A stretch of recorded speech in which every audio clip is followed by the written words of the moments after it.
"Don't interfere. I'm marrying someone else." The millionaire CEO spat coldly. 5 years later he saw her again, and this time even his heart couldn't walk away. "Hi, my beautiful family. Welcome back to Mr. Peter's family. May the Almighty wrap every woman in gentle strength, endless grace and peace that stays through every storm.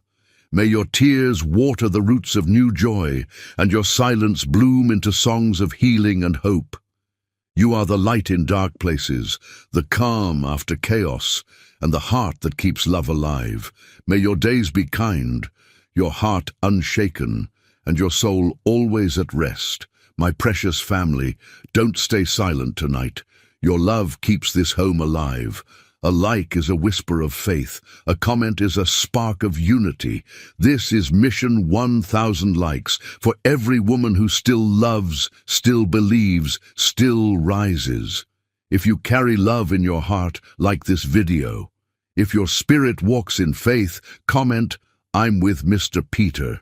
The rain came down like judgment, cold and relentless, turning the streetlights into blurred halos of accusation. Bill Savage stood on the sidewalk with water streaming down his face, staring up at the third-floor window where Martha Jansen was dismantling their future one packed box at a time. Her silhouette moved behind the thin curtains with the efficiency of someone who had made peace with a terrible decision.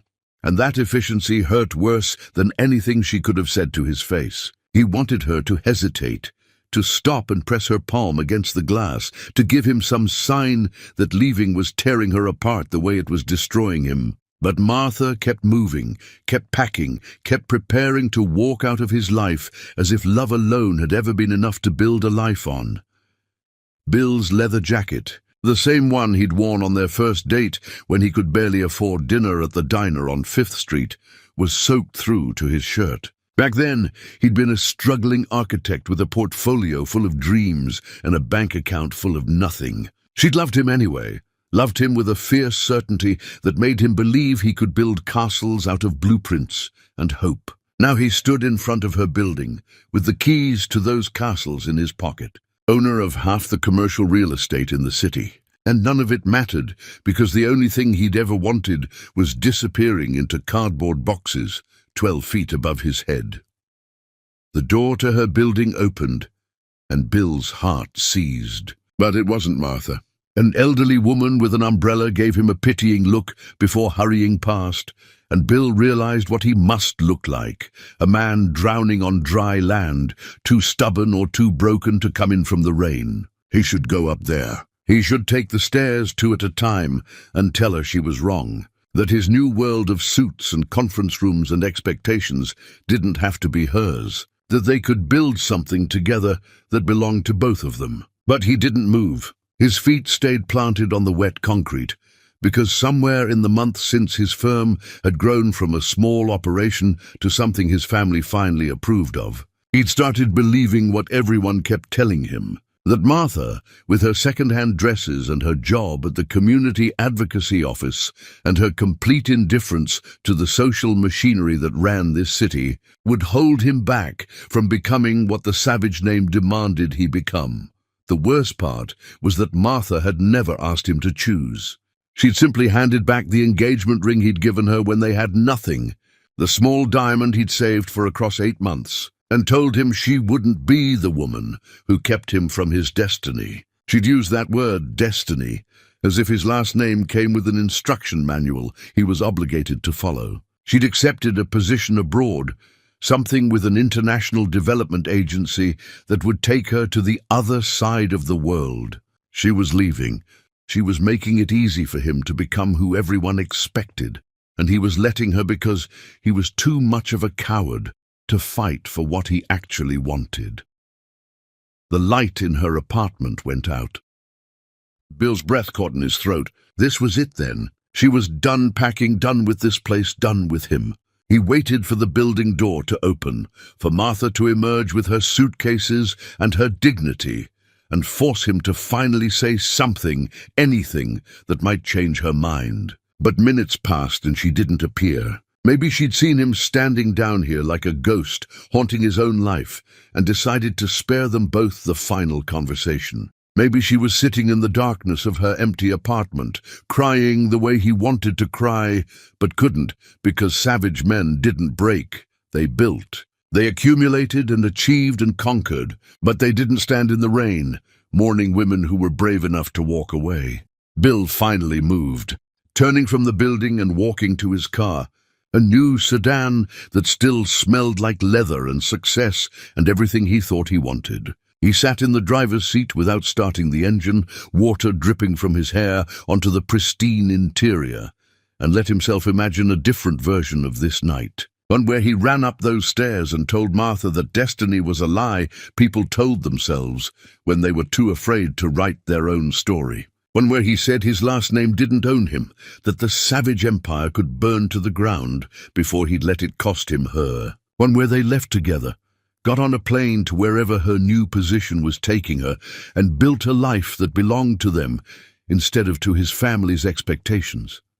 But he didn't live in that version. He lived in this one, where he started the car and drove away from the only person who'd ever loved him for who he was, instead of what he could become. The city lights blurred past his windows, and Bill told himself this was the right choice, the mature choice, the responsible choice. Martha deserved someone who could love her without the weight of a family legacy crushing down on both of them. She deserved someone uncomplicated, someone whose future wasn't a predetermined path laid out by generations of men who'd built their fortunes on being harder than everyone else, sharper than everyone else, colder than everyone else. Months later, Bill stood in a cathedral with stained glass windows that cast colored light across the face of a woman he barely knew. Her name was Elizabeth Hartwick, and she came from the kind of family that understood what it meant to carry a name that weighed more than a person. The wedding was everything it should be,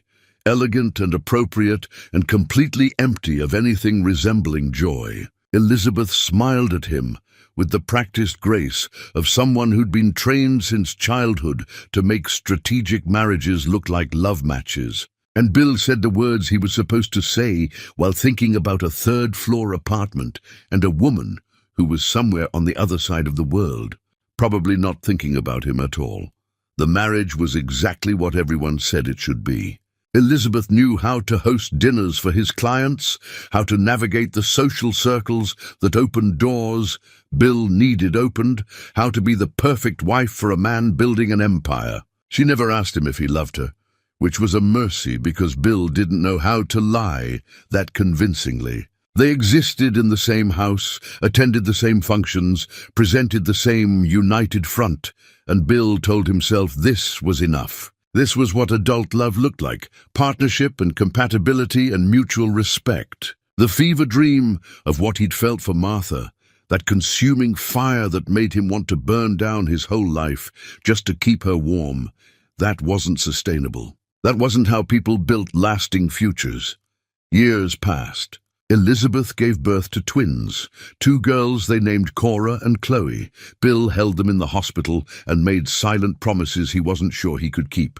He swore he'd protect them from the expectations that had crushed him, that they'd grow up knowing they could choose their own paths, that they'd never feel obligated to marry someone appropriate instead of someone they loved. But even as he made those promises, he knew he was a hypocrite. A man who'd already shown his daughters through his own choices that love came second to legacy, that passion was something you outgrew, that the smart choice was always the safe choice, even when it hollowed you out from the inside. Elizabeth moved into the guest wing when the twins were 5. No dramatic confrontation preceded the move, just a quiet announcement over breakfast that she'd be sleeping in the other part of the house from now on. They'd continue to maintain appearances at public events, but she was done pretending in private. 2 years later, she asked for a divorce. She'd met someone, she said, someone who made her feel alive. Bill signed the papers without argument, gave her everything she asked for except primary custody of the twins. Elizabeth agreed immediately, which told him everything about what their marriage had done to her capacity to love even her own children.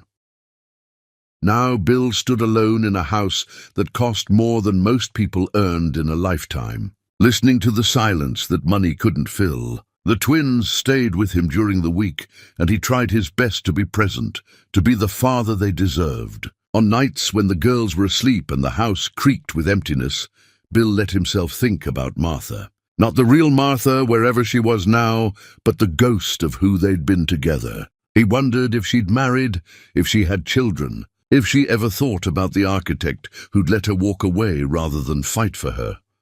The rain had stopped years ago, but Bill Savage still felt like he was standing on that sidewalk, watching the light go out in a third-floor window, choosing silence when he should have chosen to speak. Chapter 2. The Return. The conference room on the 18th floor had windows that overlooked the entire downtown corridor, glass and steel monuments to ambition reaching toward a sky that couldn't care less about human achievement. Bill sat at the head of the table, surrounded by men in expensive suits who treated city planning meetings like hostile takeovers and tried to focus on the presentation about zoning variances and development permits. His latest project, a mixed-use complex that would transform blocks of the old warehouse district into luxury retail and premium office space, was meeting resistance from the new head of urban development. The position had changed hands twice in the past year, city politics churning through appointees like a meat grinder, and Bill had stopped paying attention to who held what title. They were all the same, bureaucrats who'd eventually bend to the pressure that money and influence could apply. The door opened. Bill glanced up, already preparing his opening argument about job creation and tax revenue and all the approved talking points that usually moved these conversations in his direction. Then he saw who'd walked into the room, and every word he'd prepared evaporated like water on hot stone. Martha Jansen stood in the doorway with a leather portfolio under her arm and an expression that gave away absolutely nothing. She'd cut her hair shorter, traded her second-hand dresses for a tailored suit that suggested she'd learned how to navigate the corridors of power without sacrificing her principles. She looked at Bill the way someone looks at a stranger they're about to do business with. Polite and professional and completely devoid of personal history. And that deliberate absence of recognition hit him harder than if she'd screamed his name. "Gentlemen," she said, her voice steady and clear as she took her seat across from Bill. "I appreciate your patience while I reviewed the proposal for the warehouse district development. I'm Martha Jansen, and I'll be overseeing this project evaluation on behalf of the city." Bill's hand tightened on his pen. "Martha, here, after 5 years of absence, 5 years of silence, 5 years of living like a ghost in his own life." The other developers in the room shifted in their seats, already sensing this meeting wouldn't follow the usual script. Martha opened her portfolio and spread documents across the table, with the confidence of someone who'd done her homework, who'd come prepared for battle, who wasn't going to be impressed by the Savage name or the Savage fortune or any of the weapons Bill usually deployed to get what he wanted. "The proposal as submitted focuses heavily on luxury development," Martha continued, her eyes scanning the room but never quite landing on Bill's face. "Premium retail spaces, high-end restaurants, office suites targeting firms who can afford well above market rates. It's a beautiful vision on paper, aesthetically compelling, financially lucrative for the developer. What it fails to address is the displacement of the current community, the elimination of affordable housing stock, and the complete absence of any benefit to the residents who've kept that neighborhood alive while everyone else forgot it existed." One of Bill's associates started to argue, launching into the prepared response about revitalization and economic growth. But Martha cut him off with a gesture that was somehow both polite and absolute. "I've heard the talking points," she said. "I've read the impact studies your firm commissioned, which unsurprisingly found that your project would be wonderful for everyone. I've also commissioned independent studies from organizations that don't have a financial stake in seeing this project approved. The data tells a different story. So here's what's going to happen." You're going to take your proposal back and revise it to include affordable housing units, community spaces that serve the existing population, and a genuine commitment to preserving the character of a neighborhood that doesn't need saving from itself. Or you're going to find yourself fighting this battle in public forums and city council meetings, while your investors get nervous and your financing gets complicated. Your choice, gentlemen. The room erupted in protests, carefully modulated protests that maintained a veneer of professionalism while making it clear that Martha had just declared war. Bill watched her handle each objection with the calm competence of someone who'd anticipated every argument and prepared for every angle of attack. She'd learned, he realized, how to fight these battles on their terms while refusing to compromise her principles. The Martha who'd left 5 years ago would have been passionate and earnest, appealing to people's better nature. This Martha had figured out that power respected power, that moral authority alone couldn't stop a development deal, but strategic obstruction certainly could. The meeting ended without resolution, both sides agreeing to regroup after reviewing positions, which was corporate language for neither side planning to budge an inch. The other developers filed out, already pulling out their phones to start applying pressure through their various networks. Bill stayed in his seat, papers spread in front of him that he wasn't actually seeing, waiting for Martha to leave so he could watch her walk away again, so he could confirm that the last 5 years hadn't been some elaborate dream, and this was actually his reality now. Fighting against the woman he loved over blocks of crumbling warehouses that didn't matter nearly as much as everyone pretended they did. But Martha didn't leave. She gathered her documents with deliberate slowness, giving the room time to empty, and then she looked directly at Bill for the first time since entering. Her eyes were the same, that impossible shade between brown and gold that changed with the light, but everything behind them was different. Guarded where she'd once been open, strategic where she'd once been spontaneous, armored where she'd once been vulnerable. "Hello, Bill," she said quietly, and the sound of his name in her voice after 5 years of silence nearly broke him. "Martha." He stood, suddenly aware of how ridiculous he must look, still sitting while she stood, still frozen while she'd clearly moved on with her entire life. "I didn't know you were back, in the city, taking this position. Would it have changed anything if you'd known?" The question wasn't bitter, just genuinely curious, and Bill didn't have an answer that wouldn't sound like an excuse or a lie. "How long have you been back?" he asked instead, deflecting because he'd gotten good at deflection, at avoiding conversations that required him to be honest about what he felt. 3 months. Long enough to review every development proposal in the pipeline, including yours. Martha closed her portfolio with a soft snap that sounded like punctuation, like the end of something. "I'm not going to apologize for doing my job. Bill, that neighborhood deserves better than being erased, so you can build monuments to wealth that only benefit people who already have everything." "It's not like that." The words came out defensive. Automatic, the response of someone who'd spent years convincing himself that profit and progress were the same thing. "We're creating jobs, bringing investment, revitalizing an area that's been neglected." Neglected by whom? The people living there seem to be doing fine until developers decide their homes aren't valuable enough. Martha moved toward the door, and Bill felt panic rise in his chest. The same panic from that night in the rain when he'd watched her pack and done nothing to stop her. "I read about your marriage ending. I'm sorry it didn't work out."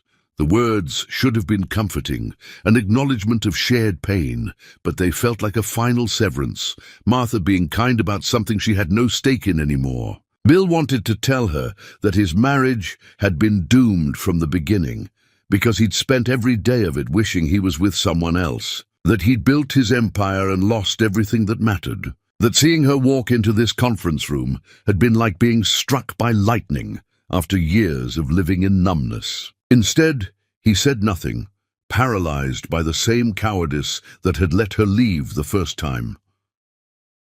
Martha paused at the door, her hand on the frame, and for a moment Bill thought she might turn around, might give him another chance to say something that mattered, but she didn't. She walked out, her footsteps receding down the hallway, and Bill stood alone in the conference room, with the city spread out below him. Everything he'd built and nothing he wanted. That evening, Bill drove home to the mansion that felt less like a home and more like a museum of choices he regretted. The twins were in the kitchen working on homework with serious concentration. Cora looked up when Bill entered, her face brightening in the way that made his chest ache. "We learned about architecture today," Chloe announced. "Mrs. Patterson said buildings tell stories about the people who make them." "What stories do your buildings tell?" Bill sat down at the kitchen table and tried to figure out how to answer a question that suddenly felt like an indictment. "I think," he said slowly, "that buildings should tell stories about hope, about creating spaces where people can build good lives." "I'm not sure all my buildings tell that story yet." Cora tilted her head, studying her father with unsettling perception. "Then why do you keep making them?" "Why indeed?" Bill looked at his daughters and realized he didn't have an answer. Later, after the twins were asleep, Bill stood in his study and pulled an old file from the bottom drawer of his desk. Inside were photographs from another life. Martha laughing at a street fair, Martha asleep on his ratty couch, Martha wearing the engagement ring he'd saved for. He'd told himself he'd thrown these away, but apparently he was a sentimental fool after all. Bill spread the photographs across his desk and let himself remember what it felt like to love someone without calculation. Then he gathered them up and put them back in the drawer, locked it away where it belonged. Martha was back. In his city, in his projects, in his life, whether he'd planned for it or not. And Bill had no idea if this was punishment or second chance, destruction or redemption, the ending he deserved or the beginning he'd been too afraid to fight for the first time. Chapter 3. The Collision. The meetings became a regular occurrence, a weekly torture session, disguised as professional collaboration. Martha arrived prepared with data and community testimonials and alternative proposals that carved away at Bill's project, like water eroding stone. She was relentless but never cruel, passionate but never irrational, and Bill found himself looking forward to their arguments the way a drowning man might look forward to air. Being opposed by Martha was the most alive he'd felt in years, which said something deeply pathetic about the life he'd constructed for himself. 3 weeks into their professional stalemate, Bill made the mistake of bringing Cora and Chloe to his office after school. The household manager had a family emergency, and Bill's sister was traveling. He'd planned to let the twins do homework in his conference room while he finished reviewing contracts, a simple afternoon that wouldn't disrupt anyone. Then Martha walked in for their scheduled meeting, and simple became complicated in ways Bill couldn't have anticipated. The twins looked up from their drawings when Martha entered, their identical faces showing identical curiosity. Martha froze in the doorway, her professional composure cracking for just a moment as she registered the 2 small girls watching her with unfiltered interest. "I'm sorry," Martha said, already backing toward the door. "I didn't realize you had your children here. We can reschedule." "No!" Chloe jumped up with enthusiasm. "Please don't go." "Are you here to argue with our dad? He says you're very good at arguing." Bill closed his eyes, wondering what higher power he'd offended to deserve this particular humiliation. "That's not exactly what I said." "You said she makes better arguments than anyone else you know," Cora corrected. "You said she makes you work harder to be right." Martha's expression shifted, surprise flickering across her features before she controlled it. She looked at Bill with something that might have been amusement or might have been pain. "Your daughters are observant," Martha said quietly, stepping fully into the room but maintaining careful distance. "What are you drawing?" The question opened floodgates. Chloe launched into an enthusiastic explanation of her architectural sketch, a fantastical building that combined elements from every structure she'd ever seen with confident disregard for physics. Cora showed her mathematical diagrams, working out problems their teacher had assigned, but adding her own complications because the original questions weren't challenging enough. Martha knelt down to their level, asking genuine questions and offering thoughtful responses. And Bill watched from behind his desk, feeling like an intruder in his own office. This was what he'd stolen from them, he realized. Not money or opportunities, the twins had all of those in abundance. He'd stolen the possibility of having a parent who engaged with them like they were complete humans, rather than projects to be managed. Elizabeth had never asked what they were drawing, had never cared about their mathematical theories or architectural dreams. But watching Martha with his daughters for 5 minutes showed him exactly how insufficient his parenting had been, how much warmth and genuine interest he'd failed to provide. "Your father tells me you're excellent students," Martha said, straightening up but maintaining eye contact with the twins. "We're okay," Cora said with brutal self-assessment. "We're good at school, but not good at other things." "What other things?" Martha pulled out a chair and sat down. "Making friends," Chloe admitted. "Everyone at school knows who our father is, knows how much money we have, so they're either mean about it or they're only nice because they want things. We can't tell which is real." Bill's chest constricted. He'd known his daughters struggled socially, had seen the evidence in their reluctance to attend birthday parties and their lack of close friendships. But hearing them articulate it so clearly made it real in a way he'd been avoiding. Martha's expression softened, and she reached out to touch Chloe's hand gently. "That's hard. Feeling like you can't trust whether people like you for you. I understand that more than you might think." "Really?" Cora looked skeptical. "Really? I grew up without much money, and when I met your father, he didn't have much either. We liked each other for who we were, not for what we had. But then things changed, and suddenly what we had seemed more important than who we were, and it got complicated." Martha glanced up at Bill, and the look carried years of pain compressed into a single moment. "Sometimes having everything makes it harder to know what matters." "Did you stop being friends with our dad because he got rich?" Chloe asked with directness that made Bill's colleagues uncomfortable. "That's complicated," Martha said, but her eyes stayed on Bill's. "We stopped being friends because we wanted different things, or at least we thought we did. Sometimes people make decisions based on what they think they're supposed to want instead of what they actually want, and by the time they figure out the difference..." Too much time has passed.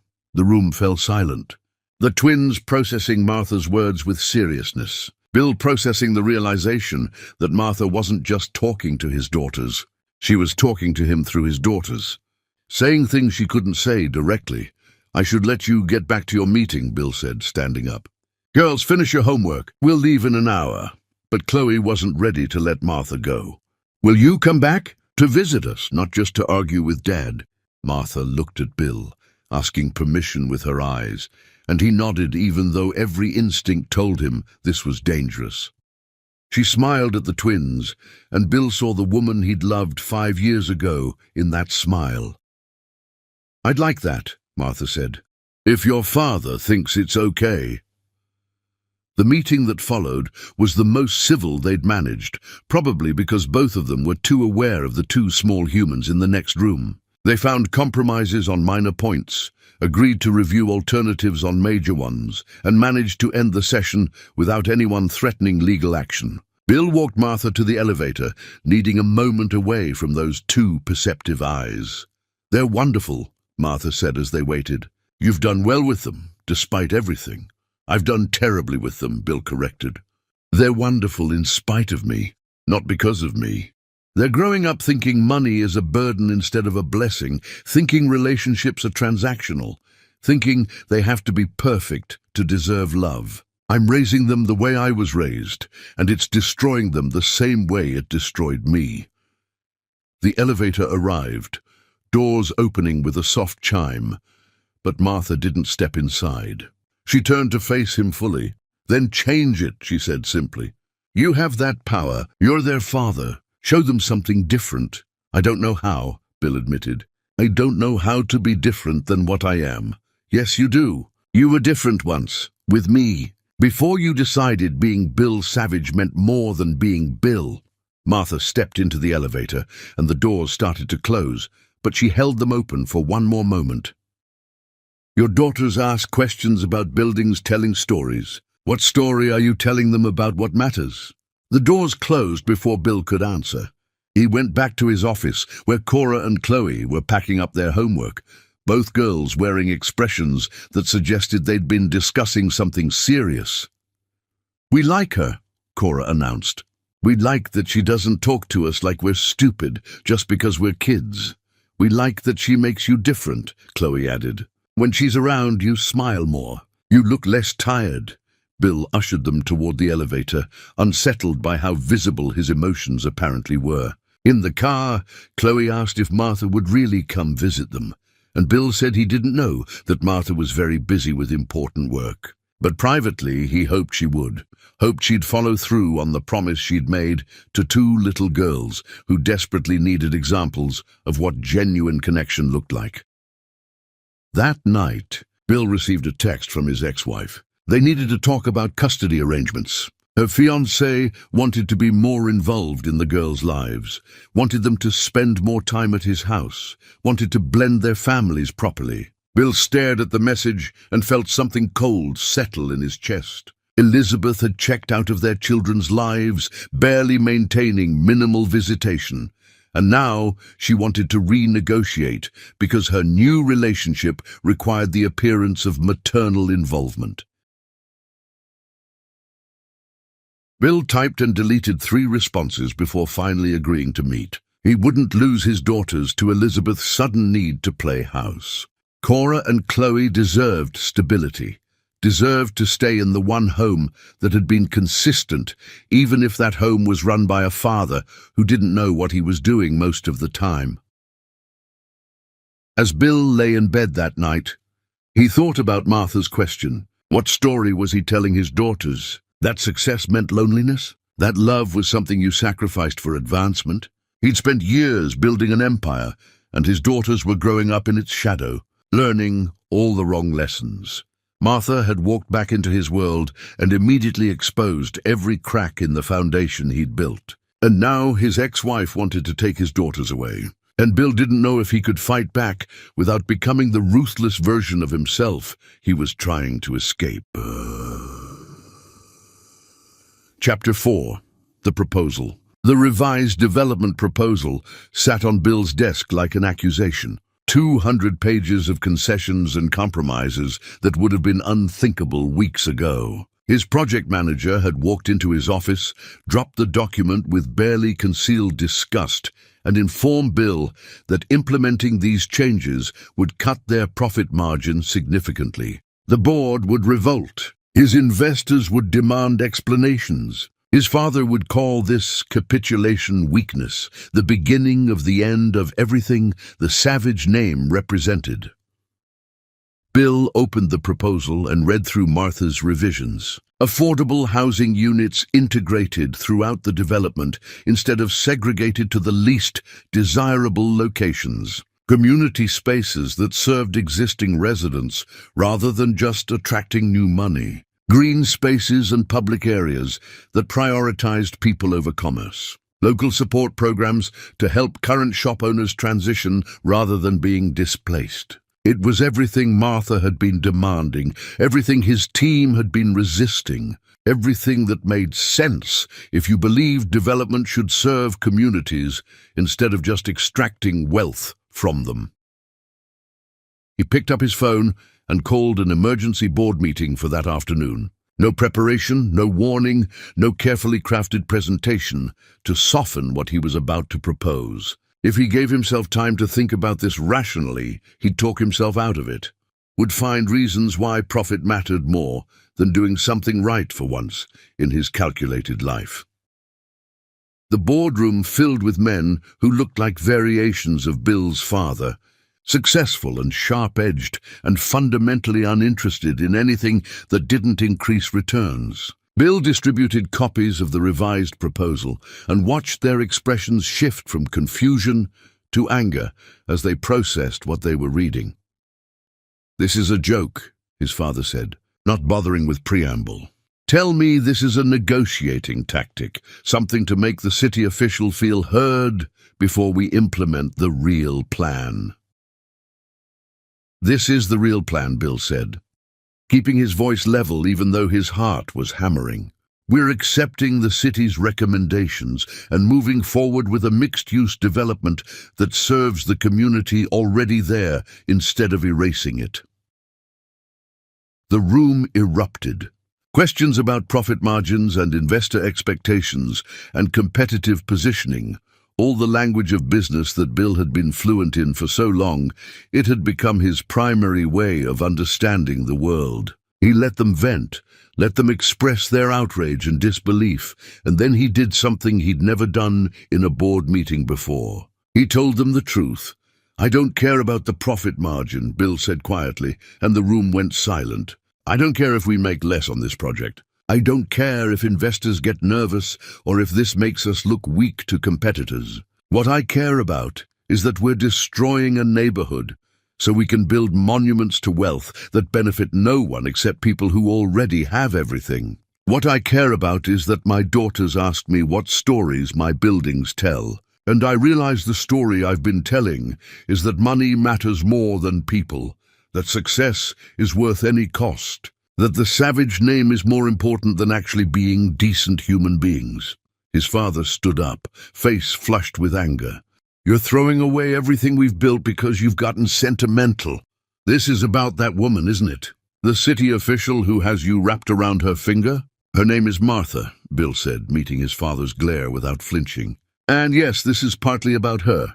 It's about the fact that she walked away from me 5 years ago because I chose this over her. It's about the fact that I married someone I didn't love to build a family legacy that made everyone miserable.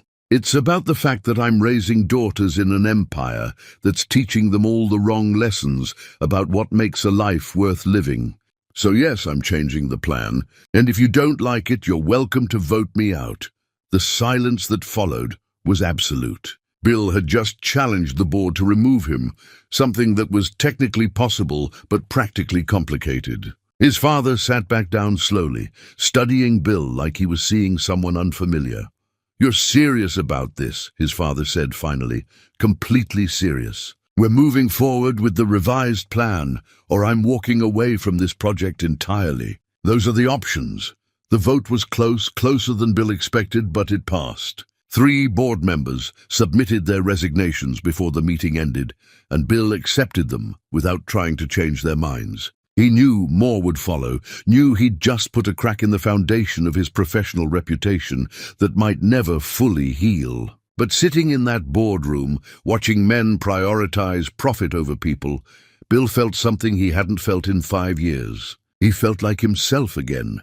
Bill called Martha that evening, the first personal call he'd made to her since she'd returned. She answered after 3 rings, her voice cautious. I accepted your revisions, Bill said, without preamble. All of them. We're moving forward with the mixed-use development that prioritizes community over profit. The silence on the other end stretched so long, Bill thought she might have hung up. Then Martha's voice came through, soft and uncertain. Why? Because you were right. Because my daughters asked me what stories my buildings tell, and I didn't have a good answer.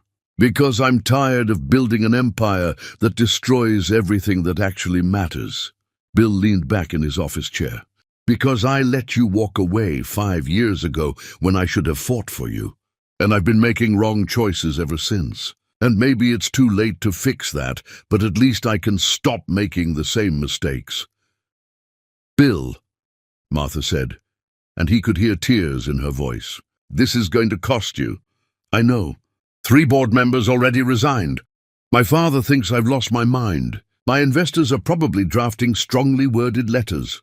But you know what? I don't care. For the first time in 5 years, I'm doing something because it's right instead of because it's profitable.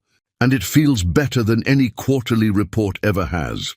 They talked for an hour, the conversation shifting from the development project to their lives, carefully navigating around the history between them, but unable to completely avoid it either.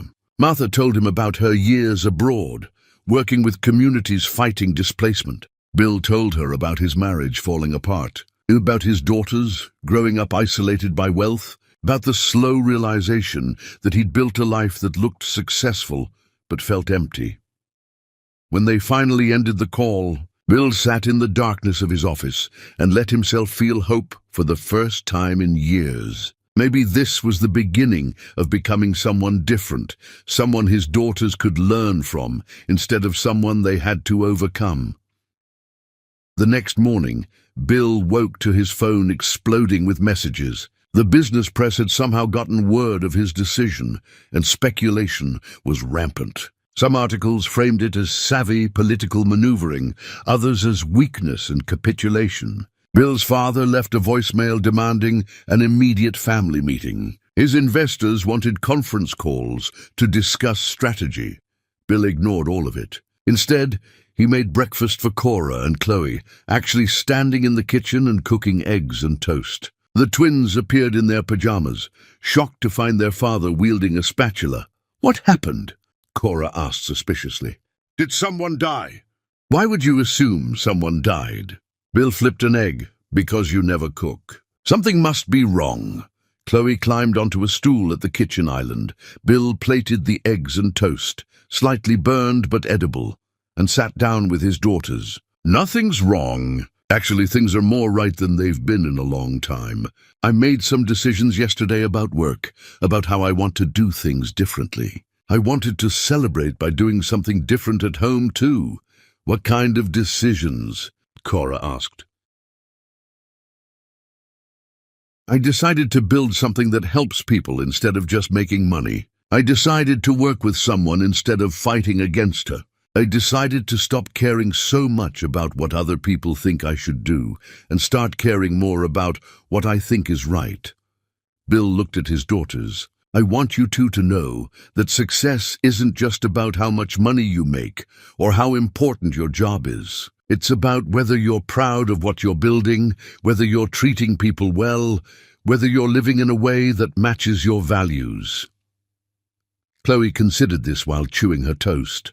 "Is this about Martha, the lady from your office?" Bill shouldn't have been surprised that his daughters had connected the dots. "Partly about her, yes. She reminded me of who I used to be before I started caring more about business than people." "We like her," Cora said decisively. "You should spend more time with her. Maybe she'll keep reminding you." If only it were that simple. Bill didn't tell his daughters that Martha had every reason to want nothing to do with him personally, that professional collaboration didn't erase 5 years of hurt. Instead, he finished breakfast with his girls and drove them to school. And for the first time in months, they actually seemed happy to be with him.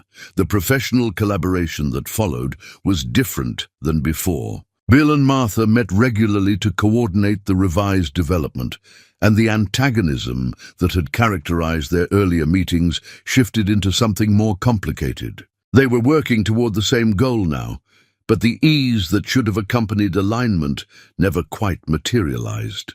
Too much history stood between them. Too many unspoken questions about what changing this project might mean. Martha came to Bill's office one evening after the twins had gone home, bringing final designs for the community spaces. They spread blueprints across the conference table, discussing layouts and accessibility. But halfway through the meeting, Martha stopped talking and just looked at Bill, really looked at him in a way she hadn't since that first conference room encounter. "Why are you doing this?" she asked quietly. "And don't give me the answer about your daughters or doing what's right. Tell me the real reason." Bill put down his pen. "Because I let you leave 5 years ago. Because I married someone I didn't love and built an empire I don't respect and raised daughters in a world that's teaching them everything I wish I didn't believe. Because seeing you walk into that conference room felt like waking up after years of sleepwalking. And I realized I've been making choices based on what I'm supposed to want, instead of what I actually want. And I'm done living like that." Martha's eyes filled with tears she didn't let fall. 5 years ago, I left because your world demanded things I couldn't provide." "What's changed?" "You're still Bill Savage. You still have a family legacy and expectations and all the complications that made us impossible. What's changed is that I don't care anymore. About the legacy, about the expectations, about being the man my father thinks I should be. I care about being someone my daughters can respect, someone who builds things that matter, someone who has the courage to fight for what he wants instead of accepting what other people think he should settle for. Bill moved around the table. I'm not asking you to give me another chance. I know I don't deserve that. I'm just asking you to let me prove I've changed, that I can be the man you needed 5 years ago. Martha stepped back, maintaining space. I can't do this, Bill. I spent 5 years getting over you, building a life that didn't include waiting for you to figure out what you wanted. I can't risk that again. I understand, Bill said, even though understanding didn't make it hurt less. I'm not asking for anything you're not ready to give. I'm just telling you that I'm not walking away this time. You don't have to decide anything right now. Just know that I'm here and I'm done running. Martha gathered her papers and headed for the door, but she paused at the threshold. Your daughters deserve better than watching you pine for something you can't have, she said softly. Make sure whatever you're doing it for them first. Then she was gone, and Bill was alone with blueprints spread across the table. Plans for building something better laid out in precise detail, and no idea if the foundation he was trying to construct would hold. Chapter 5. The Unraveling. The custody motion arrived on a Tuesday morning, delivered by a courier while Bill was having breakfast with Cora and Chloe.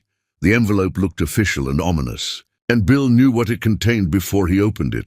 Elizabeth wanted to modify their custody arrangement. Emergency hearing requested. Concerns about stability and parenting decisions raised. Bill's recent erratic behavior cited as evidence of declining judgment. The legal language was cold and clinical, but the message was clear. His ex-wife wanted his daughters. Bill sent the twins off to school without letting them see his panic, maintaining the calm facade he'd perfected over years of pretending everything was under control. Then he called his attorney, a sharp woman who'd handled his divorce and who knew how dysfunctional his marriage had been. She's using the development project, his attorney said after reviewing the motion. The fact that you dramatically changed a profitable deal, resigned board members, accepted significant cuts. Her lawyers are painting it as evidence of instability, poor judgment, prioritizing personal relationships over your children's welfare. That's insane, Bill said. But even as he protested, he could see how it looked from the outside. Successful developer suddenly changes course, makes decisions that cost him millions, apparently influenced by a woman from his past.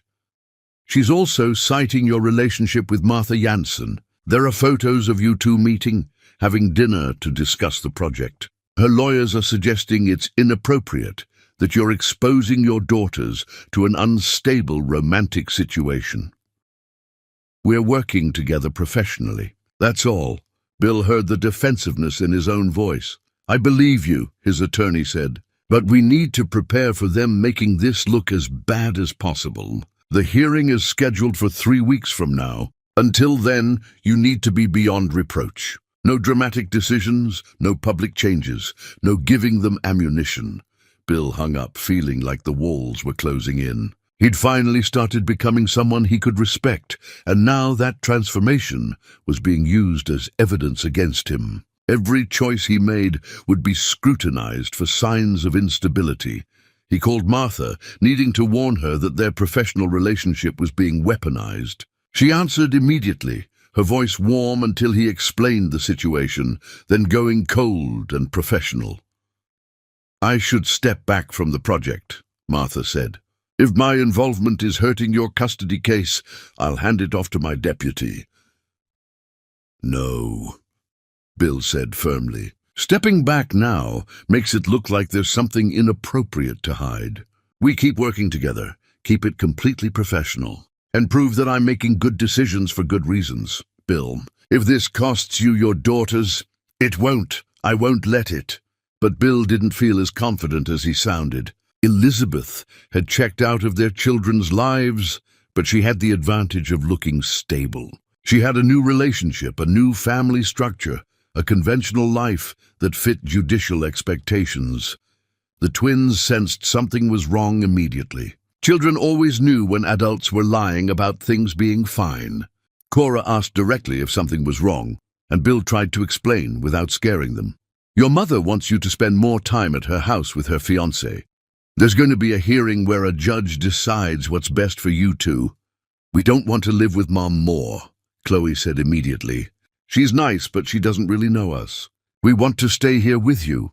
Bill's heart broke and soared simultaneously.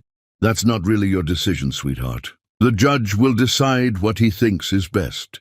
Then we'll tell the judge we want to stay with you," Cora said with absolute certainty. Over the next 2 weeks, Bill watched his life unravel with agonizing slowness. Martha did step back from direct meetings, communicating primarily through email and her deputy, maintaining professional distance that made strategic sense, but felt like abandonment. The twins became withdrawn, worry manifesting in their perfect grades, slipping slightly. Bill tried to maintain normalcy while preparing for a hearing that would determine whether his recent growth would be rewarded or punished. His sister came to visit, the only family member who'd supported his choices without judgment. She found Bill in his study late one night reviewing legal documents.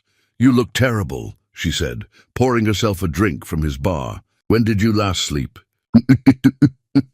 "I don't remember. Sometime before my ex-wife decided to destroy me for finally figuring my life out."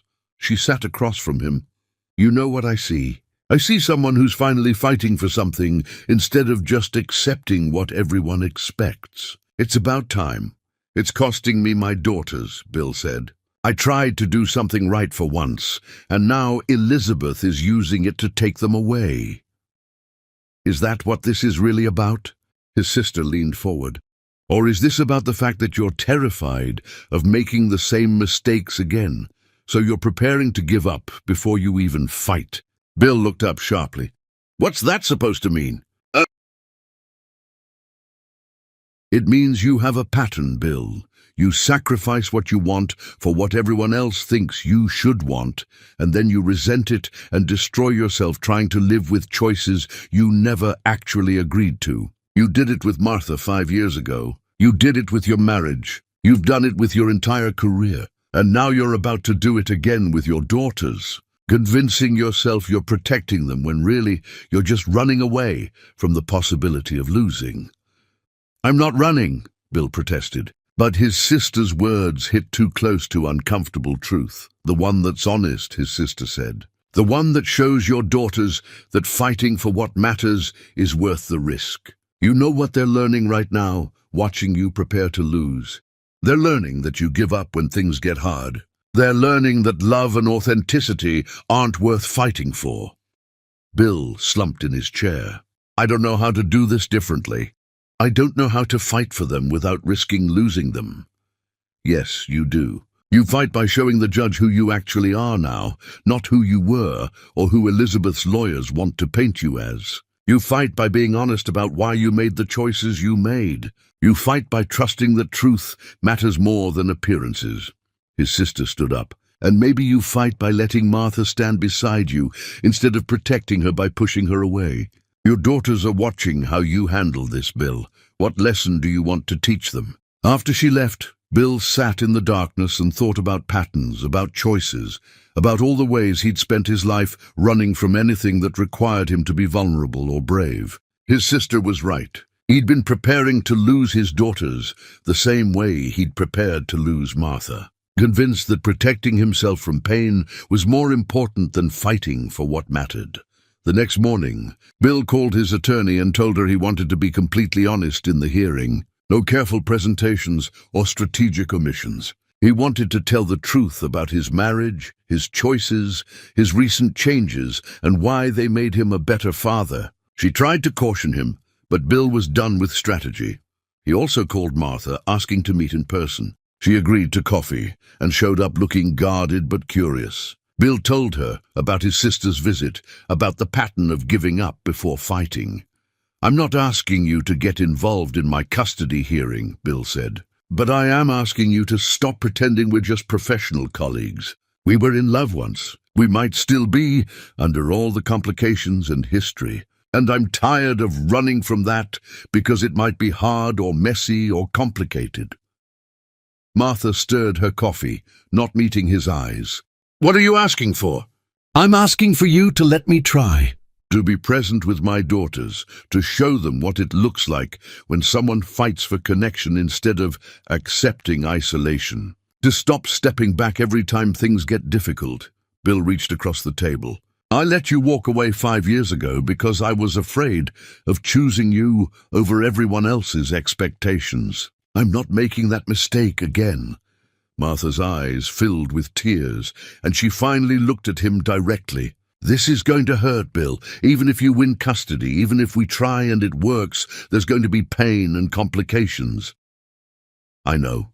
But at least it'll be real pain from choosing authentically, instead of the hollow pain of living a life that looks right but feels empty."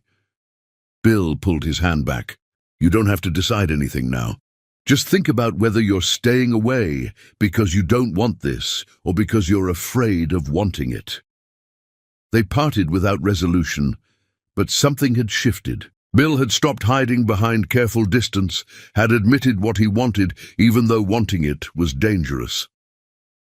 The custody hearing loomed 3 days away, and Bill prepared by being honest. Honest with his lawyers about his history with Martha, about why his marriage had failed, about the choices he'd made and why. Honest with his daughters about what the hearing meant. Honest with himself about the fact that he'd spent years building a life that looked successful while feeling empty.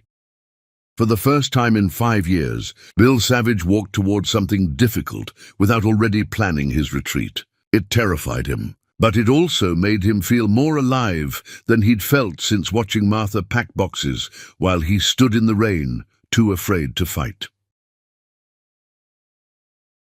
Chapter 6. The Testimony. The courtroom was smaller than Bill expected, as if something as enormous as determining his daughter's futures should require a more substantial stage. Elizabeth sat on the opposite side with her fiancé and attorneys, all projecting confidence. Bill's lawyer had prepared him for worst-case scenarios, but nothing could prepare him for the reality of having every choice he'd made dissected for evidence of inadequacy. Elizabeth's lead attorney stood and began painting a picture of a man in crisis. The profit cut on the warehouse development framed not as ethical growth, but as financial instability. The board members who'd resigned presented as colleagues fleeing a sinking ship. The relationship with Martha twisted into something tawdry and distracting. Bill's failed marriage used as evidence that he couldn't maintain stable relationships. Even his absence from society events was reframed as warning signs of someone spiraling. Mr. Savage has demonstrated a pattern of erratic decision-making that calls into question his fitness to serve as primary custodian, the attorney concluded.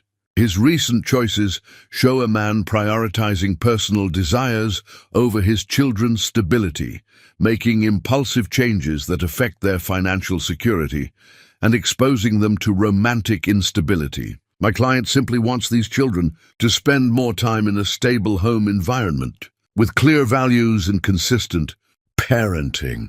Bill listened to his entire life being rewritten as pathology and felt fury rise in his chest. But his attorney had coached him to stay calm, to let her handle the rebuttal.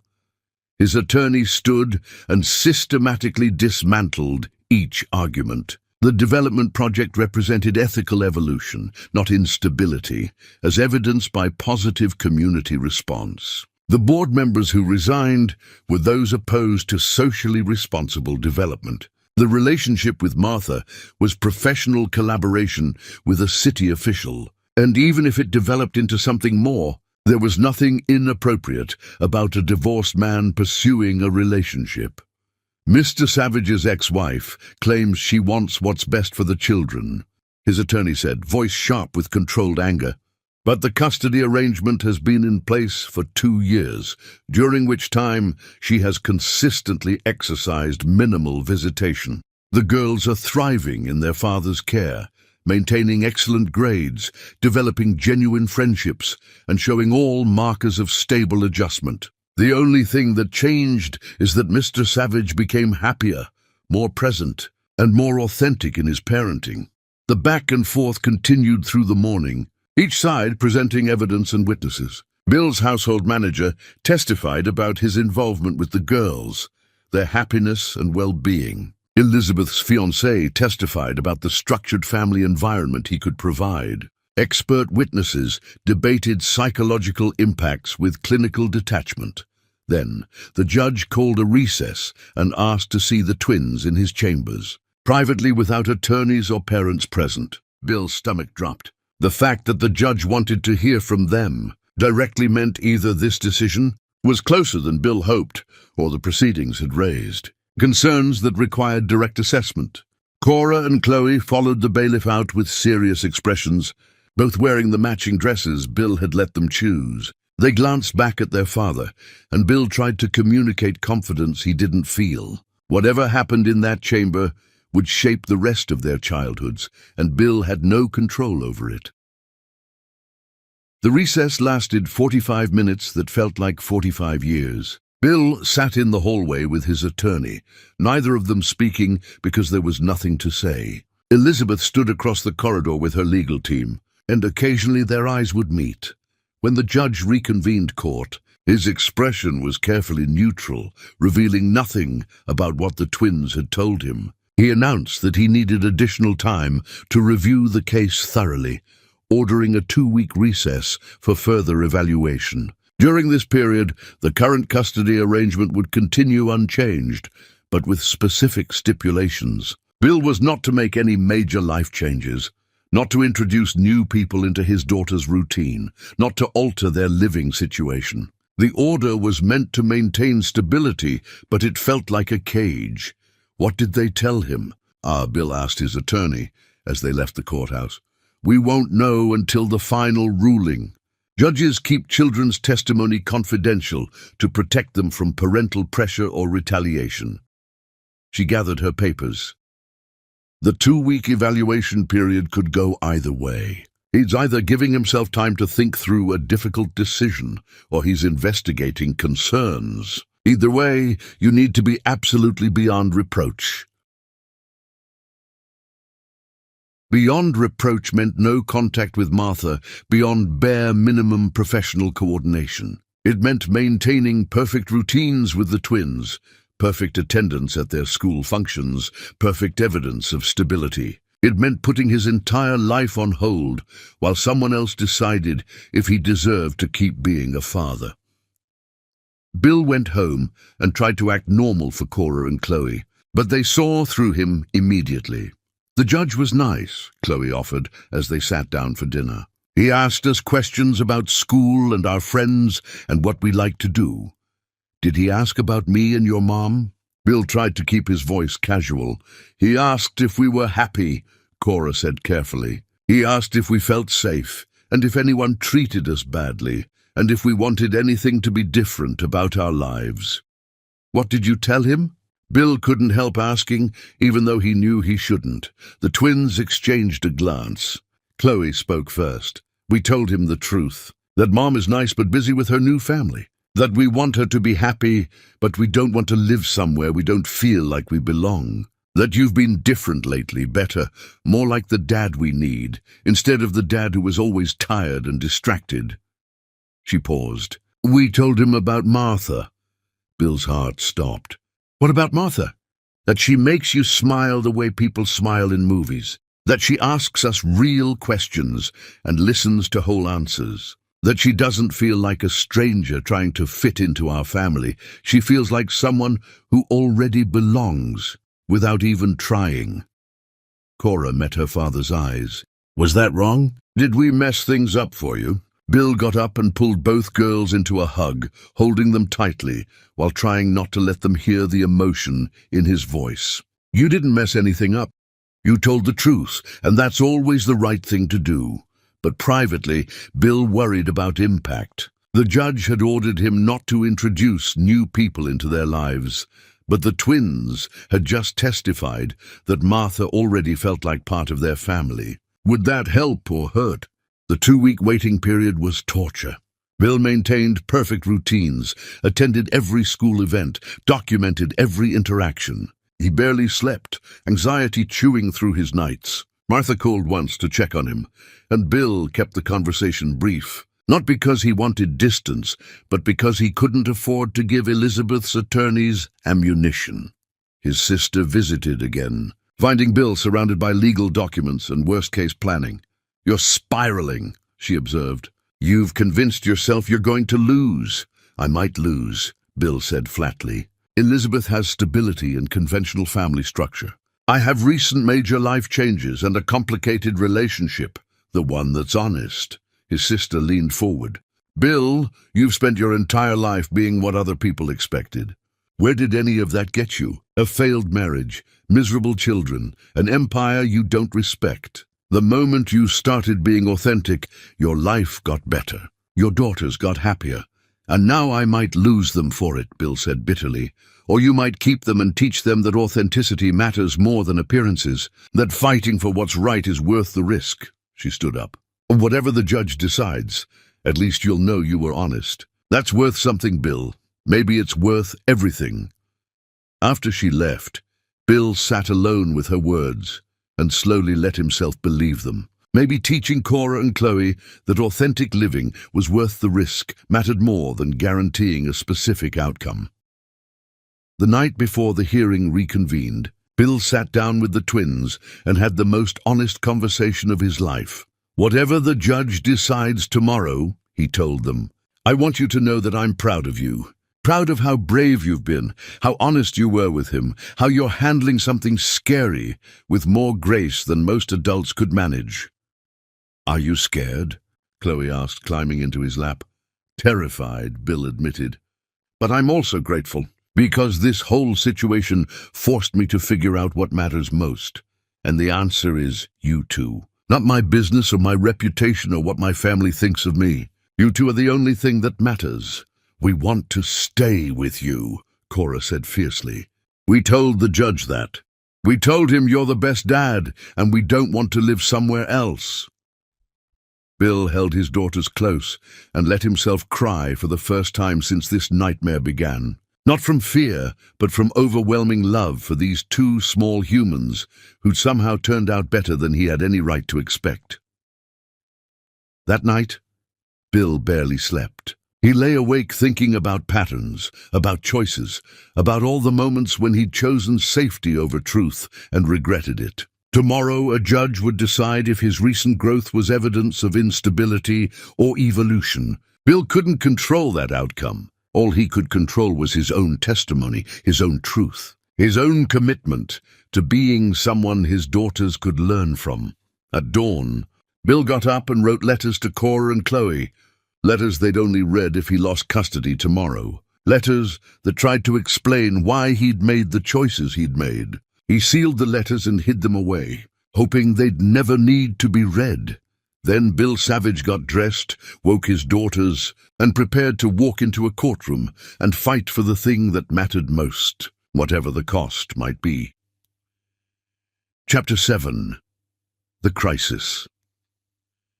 The morning after the courthouse recess, Bill woke to his phone vibrating with news alerts. Half asleep, he grabbed it and saw Martha's name trending. His stomach dropped before his brain fully processed why. The headlines were brutal. City official under investigation for corruption. Development deal raises ethics questions. Jensen's past relationship with developer creates conflict of interest. Someone had leaked their history, twisted their professional collaboration into something sordid, and turned Martha's integrity into a political target. Bill sat up in bed, scrolling through articles that used carefully neutral language to imply terrible things. Anonymous sources questioned whether Martha had altered her position on the warehouse district development for personal rather than professional reasons. Her department was being investigated for ethical violations. The timeline of their renewed relationship was laid out with dates and meetings that looked damning when stripped of context. Old photographs from 5 years ago surfaced, Bill and Martha young and in love, completely unaware that their past would someday be weaponized.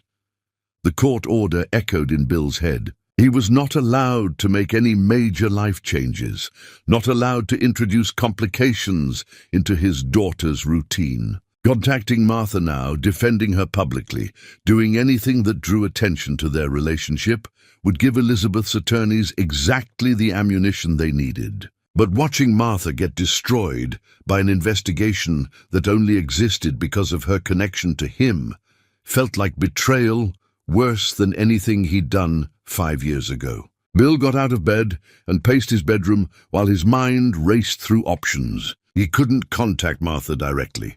He couldn't issue public statements without looking defensive. He couldn't do any of the things a decent human being would do when someone they cared about was being attacked. The legal restrictions felt like chains.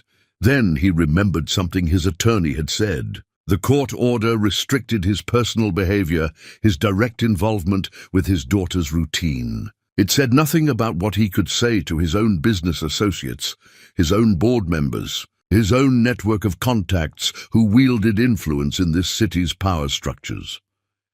Bill spent the next hour calling every person in his professional network who had connections to city politics. He didn't mention Martha by name in these calls. Instead, he talked about integrity in public service, about the importance of affordable housing initiatives that prioritized community over developer profits. He spoke about how rare it was to find city officials willing to stand up to powerful interests. He made it clear, without ever saying it explicitly, that anyone using political connections to interfere with a legitimate investigation would find themselves on the wrong side of Bill Savage's considerable influence. His board members received a different message. Bill called an emergency meeting and told them in language that left no room for misinterpretation, that any board member who used their political connections to damage Martha Jansen's investigation would be removed immediately. He didn't care about consequences, didn't care about profit implications, didn't care about anything except making sure his people weren't contributing to this attack. "You're destroying what's left of your credibility," one of his longtime associates said after the meeting. "People already think you've lost perspective because of this woman. Threatening the board over her investigation makes you look obsessed." "Then I look obsessed," Bill said coldly. "I'd rather be obsessed with defending someone's integrity than carefully calculating how to protect my reputation while good people get destroyed." The board member shook his head and left, and Bill knew another resignation letter would arrive before end of business day. He was burning bridges he'd spent decades building, alienating allies who'd supported his rise. But every time he considered backing down, he remembered standing outside Martha's apartment 5 years ago, watching her pack and doing nothing because speaking up felt too risky. Bill's father called that afternoon, voice tight with controlled fury. "I've been hearing disturbing things about your behavior. Threatening board members, alienating investors, making decisions based on personal feelings. This needs to stop, Bill. You're embarrassing the family, damaging the company, destroying your future." For his entire life, Bill had been chasing his father's approval, measuring his worth by whether the patriarch thought he was living up to the name. He'd married someone appropriate rather than someone he loved because his father thought strategic alliances mattered more than emotional connection. He'd built an empire using methods he didn't respect because his father defined success as accumulation, regardless of cost. "You're right," Bill said quietly into the phone. "My behavior needs to stop, but not the behavior you're talking about. What needs to stop is me caring more about your approval than my own integrity. What needs to stop is me building an empire I don't respect, using methods I'm ashamed of. What needs to stop is me pretending that the Savage legacy is something worth preserving when it's really just generations of ruthless men convincing themselves that cruelty is the same as strength."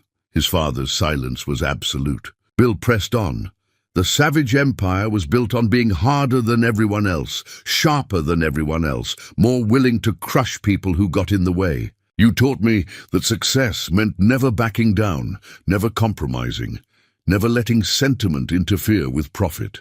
And I believed you. I followed those lessons right into a marriage that made everyone miserable, right into building monuments to wealth that serve no one, right into raising daughters who are learning all the wrong lessons. Bill's voice shook, but he kept going. So yes, I'm embarrassing the family. I'm damaging the company. I'm destroying my future as you defined it. And I'm done pretending that's a bad thing. I'm done being the man you think I should be. You're making a mistake, his father said, each word precise and cold. I've made a lot of mistakes, but the biggest one was spending my life trying to earn your approval instead of figuring out what I actually wanted my life to mean. Bill took a breath. I love you. You're my father, and I'll always be grateful for the opportunities you provided. But I'm done living the life you designed for me. His father hung up without responding. Bill sat with his phone in his hand, feeling simultaneously devastated and liberated. He'd just burned the most important bridge in his life, the connection that had defined his choices since childhood. His father would never forgive this betrayal. But sitting in the silence after that conversation, Bill felt lighter than he'd felt in years. Over the next 3 days, Bill watched his professional life continue to unravel. 3 more board members resigned. His father stopped taking his calls entirely. Invitations to society events were quietly rescinded. People who'd been friends began keeping careful distance. The business press speculated about whether Bill Savage was having a breakdown. Bill ignored all of it. He focused on his daughters, on maintaining the routines the court had ordered, on proving through actions that his recent changes made him a better father. Cora and Chloe sensed the tension, but didn't fully understand it, and Bill worked hard to shield them. The investigation into Martha's department continued, feeding the news cycle with speculation. Bill couldn't defend her directly, couldn't stand beside her publicly, couldn't do anything except watch her fight alone while his silence looked like abandonment. He tried to tell himself that his behind-the-scenes efforts mattered, that creating counter-pressure in political circles would help. But watching Martha's reputation get shredded while he maintained careful distance felt like cowardice dressed up as strategy. The investigation eventually cleared Martha. Her consistent advocacy for affordable housing, her documented objections to luxury development long before Bill's project. Her spotless record all created an evidence trail that contradicted the corruption narrative. The anonymous sources turned out to be developers who'd lost deals to Martha's stricter standards. The investigation concluded that while Martha's past relationship with Bill created appearance issues, there was no evidence of actual ethical violations.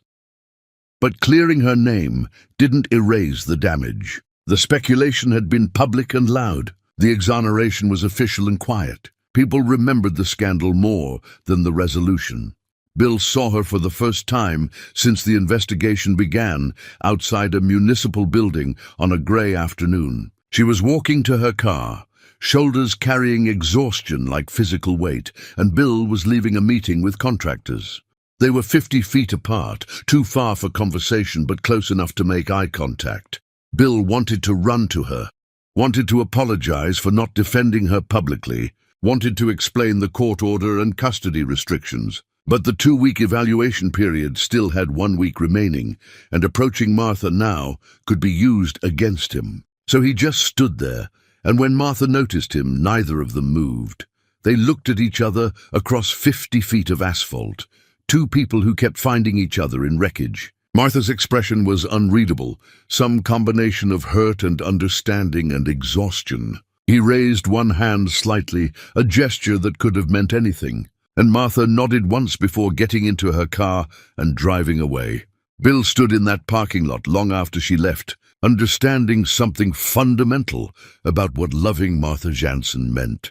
It meant watching her fight battles partially caused by his existence in her life. It meant she would always pay a price for caring about him, It meant choosing her required accepting that she'd suffer consequences. 5 years ago, Bill had convinced himself that walking away from Martha was noble, that letting her leave protected her from his complicated world.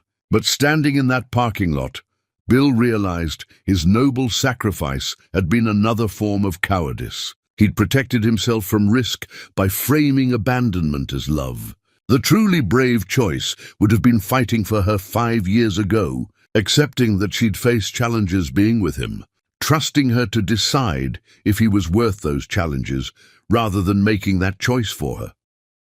Bill got in his car and drove to his attorney's office without calling ahead. She was with another client, but agreed to see him briefly.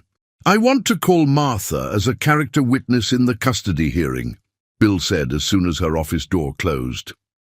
His attorney stared at him. "That's possibly the worst idea you've ever had.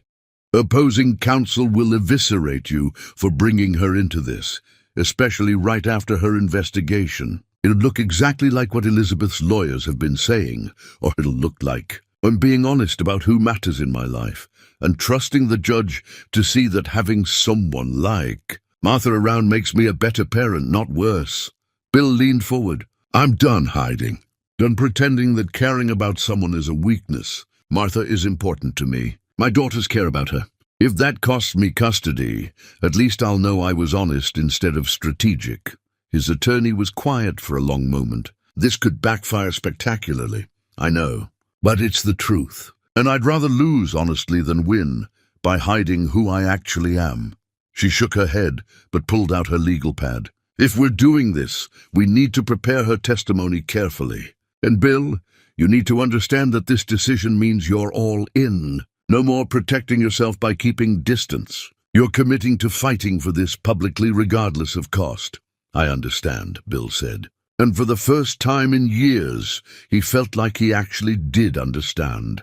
Bill called Martha that evening, breaking his self-imposed silence. She answered after several rings, her voice cautious. "I want you to testify at my custody hearing," Bill said without preamble. "I want to be honest about what you mean to me, about how my daughters feel about you, about the fact that trying to build something real with you is part of becoming someone better rather than evidence of instability."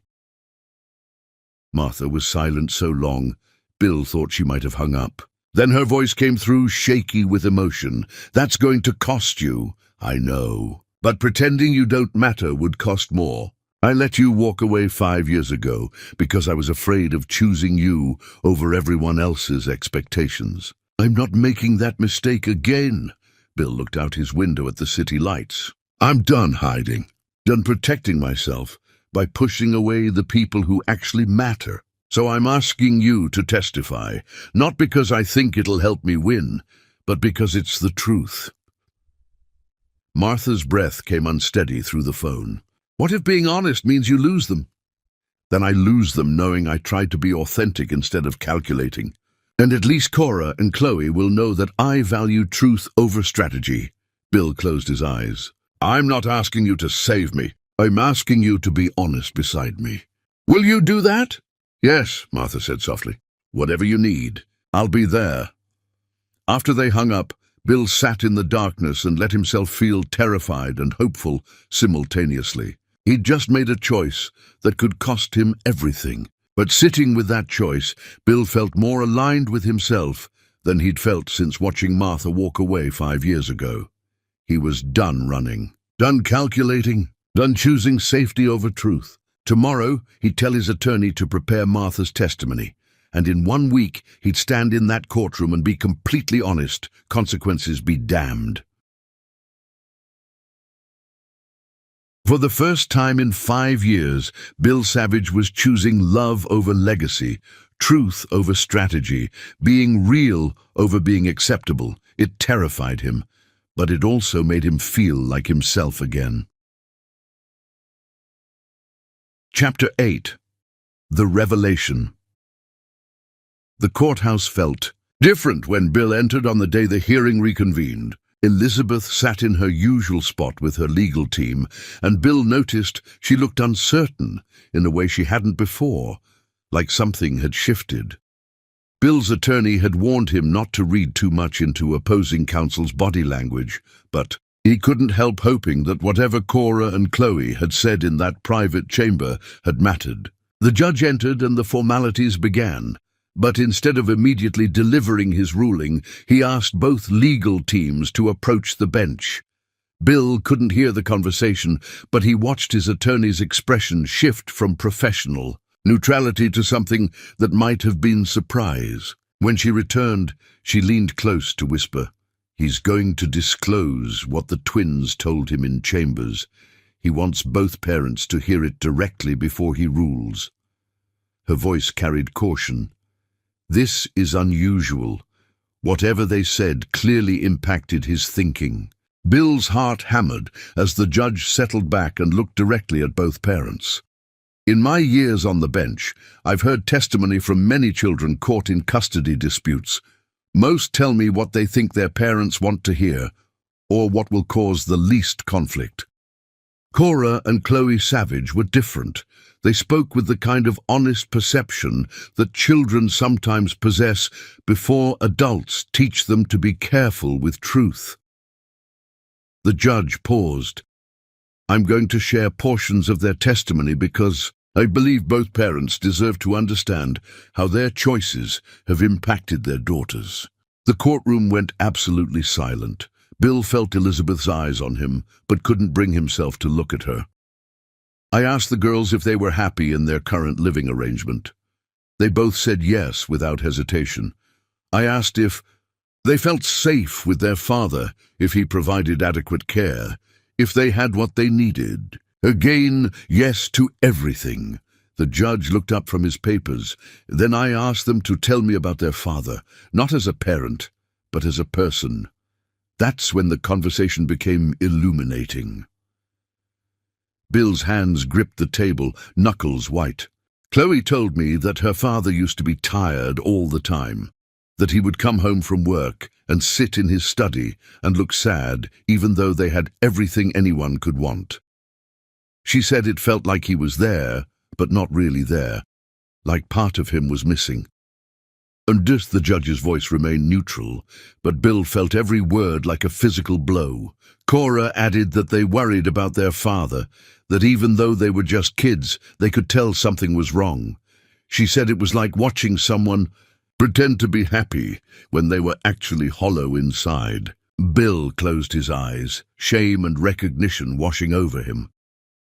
I asked if things had changed recently. Both girls lit up immediately. They told me their father smiles now, real smiles instead of polite ones, that he actually listens when they talk instead of being distracted by work, that he cooks breakfast with them sometimes and asks questions about their day and seems interested in their answers. The judge flipped a page. Then, without my asking, they brought up Martha Jansen.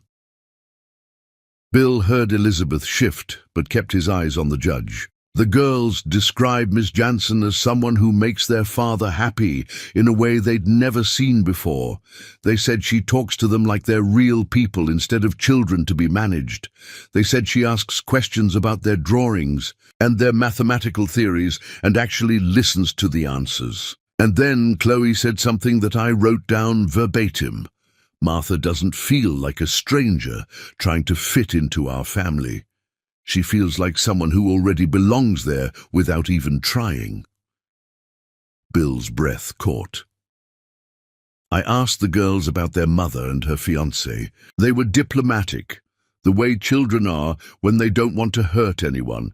They said their mother is nice but busy with her new family, that her fiancé tries hard but doesn't really know them, that visiting her house feels like being guests somewhere instead of being home. Cora told me, Mom wants us to fit into her new life. Dad's building his new life around us. That's the difference. Across the aisle, Elizabeth's face crumbled. Bill felt a wave of complicated emotion, regret for their failed marriage mixed with gratitude that their daughters could articulate what he'd been trying to show. I asked a final question. If you could design your perfect life, what would it look like? Both girls described essentially their current arrangement, living primarily with their father, visiting their mother regularly, but with one addition. They wanted Martha to be part of their lives officially. They wanted the person who makes their father happy to stick around. They wanted someone in their home who demonstrates what genuine connection looks like. Because as Cora said, we don't. Want to grow up thinking love means settling for someone appropriate instead of someone you actually want. The judge set his papers aside and looked directly at Elizabeth. Ms. Hartwick, I need to ask you something directly, and I'm requiring you to answer under oath. Is this custody motion truly about your daughter's welfare? Or is it about something else? Elizabeth stood slowly, her attorney trying to whisper cautions that she ignored. She looked at Bill for the first time since the hearing had begun, and he saw tears in her eyes. I thought it was about their welfare, Elizabeth said, her voice shaking. I convinced myself that Bill was being erratic, that his recent changes proved he couldn't be trusted. But sitting here listening to what our daughters actually said, what they actually feel, she paused. I was angry. Angry that he's found something with Martha that we never had. Angry that he's happy in a way he never was with me.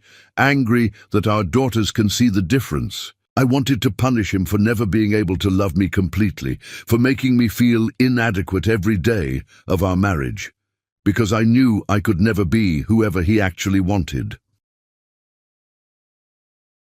The courtroom remained frozen. Elizabeth's attorney looked horrified, but Elizabeth kept going. The girls are happy with Bill. They're thriving. And I've barely been present in their lives for 2 years because being around them reminded me of everything I didn't have in my marriage.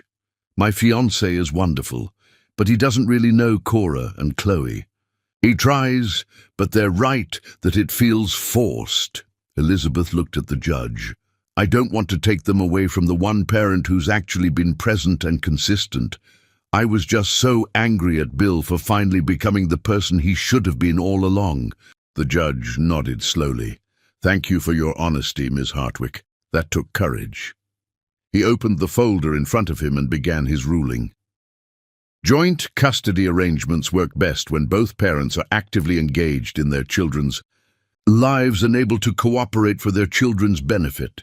What I see here is a father who, despite recent professional changes that some might view as erratic, has actually become more present and authentic in his parenting. I see 2 children who are thriving academically and emotionally in their father's care. I see a mother who has been minimally involved for 2 years and who has now admitted that her custody motion was driven more by personal feelings than by genuine concern. Bill held his breath. Primary physical custody will remain with William Savage. Visitation arrangements for Ms. Hartwick will continue as currently structured, with the understanding that both parents should work toward increasing her involvement gradually. The judge looked at Bill directly. However, Mr. Savage, I'm adding a specific condition to this custody arrangement. Bill's stomach dropped. Any romantic relationship you pursue must be stable and genuine before you integrate a new partner into your daughter's daily lives. I'm not restricting who you see or what relationships you form. I'm simply requiring that you demonstrate stability and genuine commitment before introducing anyone as a permanent fixture. Your daughters have already experienced one failed marriage. They deserve to see what healthy, committed partnership looks like. The gavel came down. The hearing was over.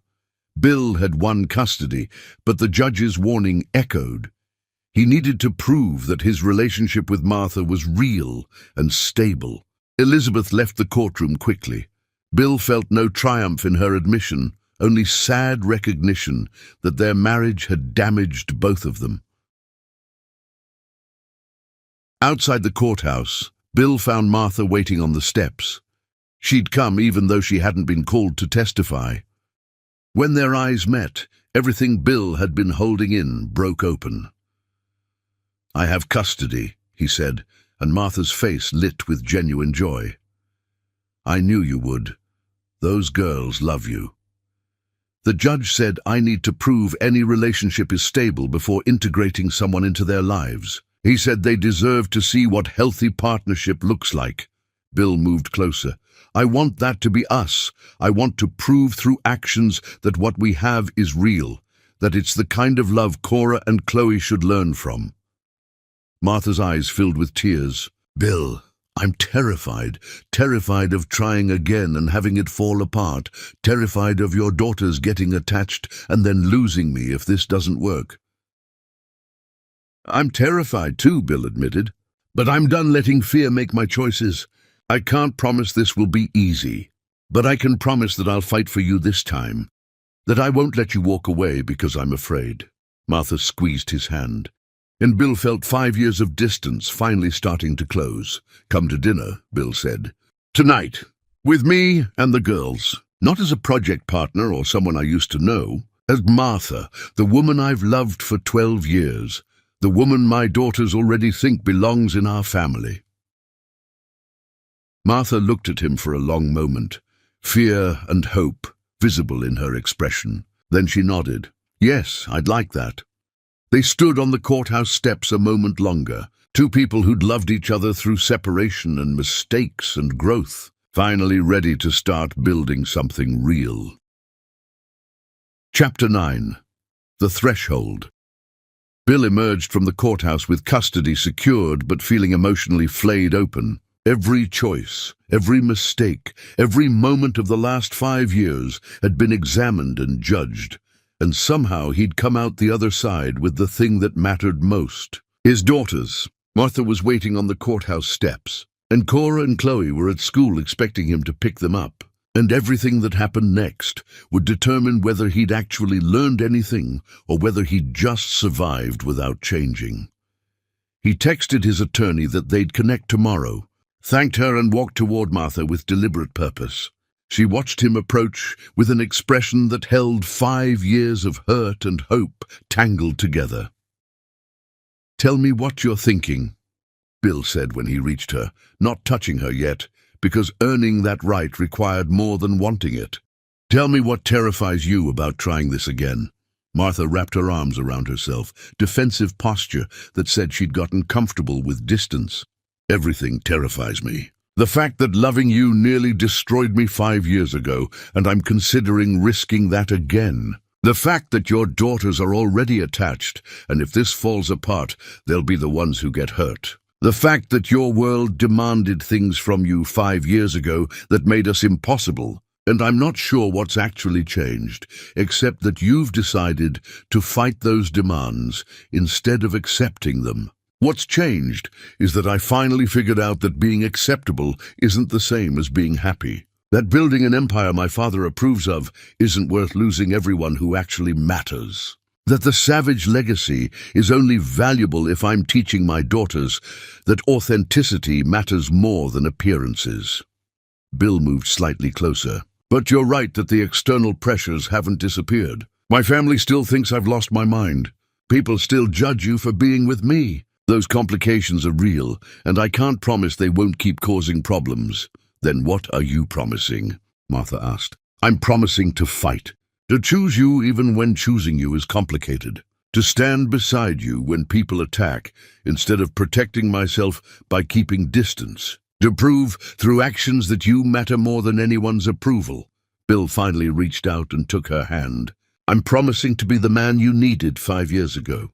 And I'm promising to let you walk away if you decide the complications aren't worth it, instead of making that decision for you because I'm afraid of risk." Martha's eyes filled with tears. "What if I'm not strong enough? What if loving you costs more than I can afford? Then we figure it out together instead of you facing it alone. That's what partnership means, right? Shared burden, shared joy, shared commitment to figuring out how to make something work." Bill squeezed her hand gently.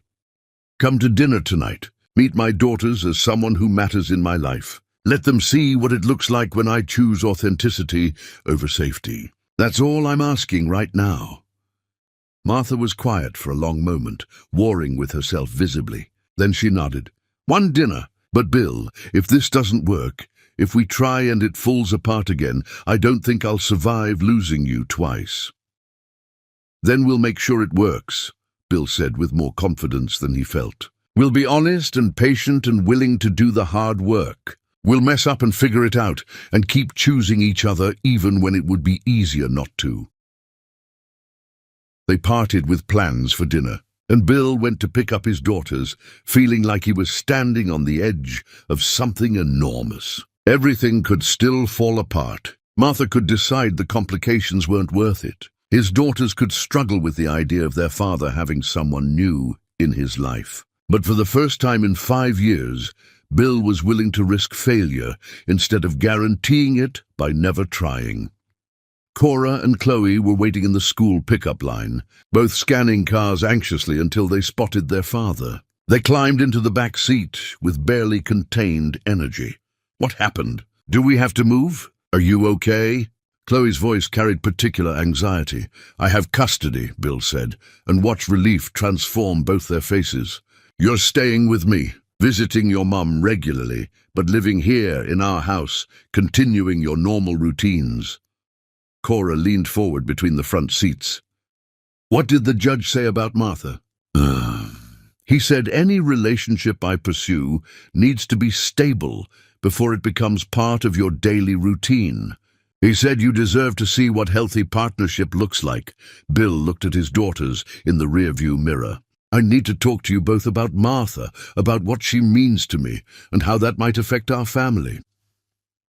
He drove to a park instead of heading straight home, needing neutral space for a conversation this important. They sat at a picnic table, and Bill tried to figure out how to explain complicated adult feelings to children who deserved honesty but also deserved age-appropriate clarity.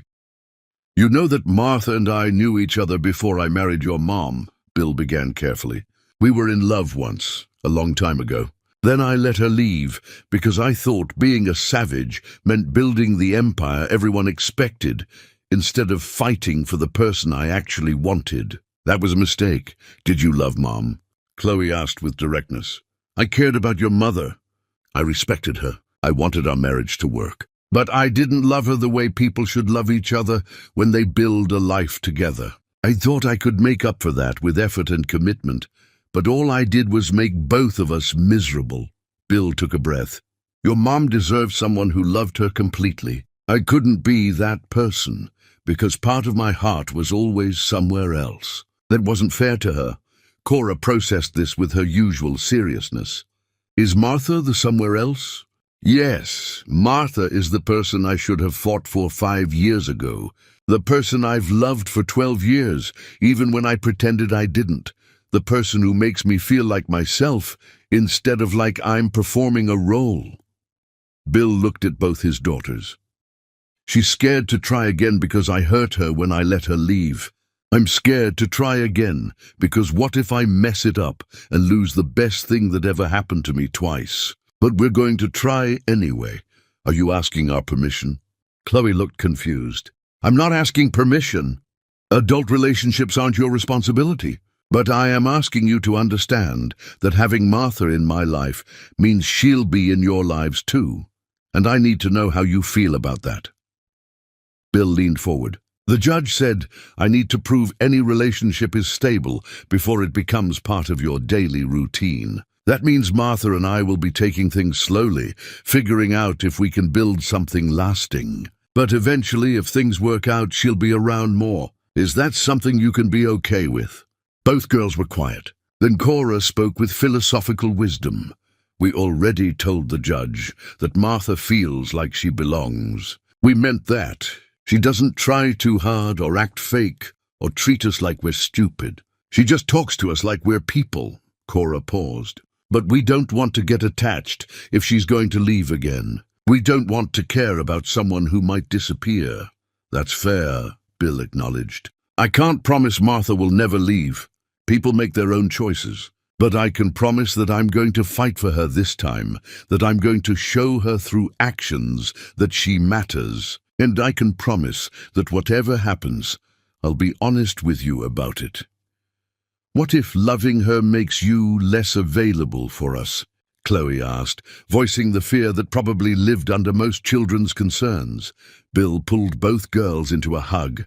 You two are the most important people in my world. Nothing changes that. But part of being a good parent is showing you what healthy love looks like. I couldn't show you that with your mum because I didn't have that with your mum. Maybe I can show you that with Martha. They sat in the park for another hour, the twins asking questions and Bill answering them as honestly as he could. By the time they headed home, Cora and Chloe seemed cautiously excited about Martha coming to dinner. That evening, Bill cooked while the twins set the table with careful attention. Martha arrived exactly on time, carrying wine for the adults and a card game she'd mentioned. She looked nervous in a way Bill had never seen from her, like someone who decided to be brave but wasn't sure bravery would be enough. Dinner was awkward at first, everyone too aware of the wait. But Chloe broke the tension by asking Martha to explain why affordable housing mattered, and Martha launched into an explanation that somehow held attention completely. The conversation flowed from there. Bill watched his daughters with Martha and saw what he'd been missing. Genuine connection, unforced warmth, the kind of ease that came from people actually liking each other. This was what Cora and Chloe needed to see. Not that love meant settling for someone acceptable, but that love meant fighting for someone extraordinary, even when fighting was hard. After dinner, Martha taught the twins her card game while Bill cleaned up. Through the kitchen doorway, he could hear laughter and friendly trash talk. This was what he'd sacrificed 5 years ago. Not just his own happiness, but the possibility of giving his daughters an example of authentic love.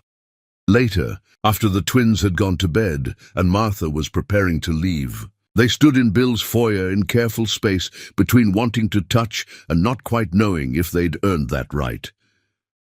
"Thank you for tonight," Bill said. "For being patient, for being honest with them, for being exactly who you are." "They're wonderful," Martha said softly. "You've done well with them despite everything." "I've done terribly with them," Bill corrected. "They're wonderful in spite of me, but maybe I can start doing better now." Martha reached out and touched his face, a gentle gesture that carried years of complicated feeling. "I'm still terrified, but I'm willing to try. Slowly, carefully, with clear eyes about complications. But I'm willing." Bill covered her hand with his. "That's all I'm asking. Just a chance to prove I've learned that I can be who you needed 5 years ago." Martha left, and Bill went to check on his daughters. Both were awake, reading. "We like her," Cora announced. "Not just because she's nice or smart. We like how you are when you're with her." "How am I?" Bill asked. "Real," Chloe called from her room. "You're real instead of careful. You smile like you mean it. You look like yourself instead of like you're pretending to be someone else."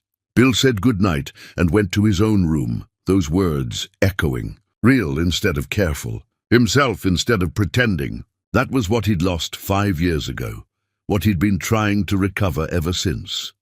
But feeling it for one evening was different from sustaining it through complicated reality. Martha was right to be cautious. Bill's job now was to prove through consistent action that he'd actually changed. The next morning, Bill woke to an email from his father. Short, cold, devastating in its formality. The family patriarch was officially divesting from Bill's company, severing all business ties, and making clear that Bill's recent choices had consequences. Bill read it twice, feeling the weight of final bridges burning. He could have felt destroyed. 5 years ago he would have been, but sitting in his home office while his daughters got ready for school, Bill felt something unexpected. Relief. The constant pressure to live up to his father's expectations was gone now.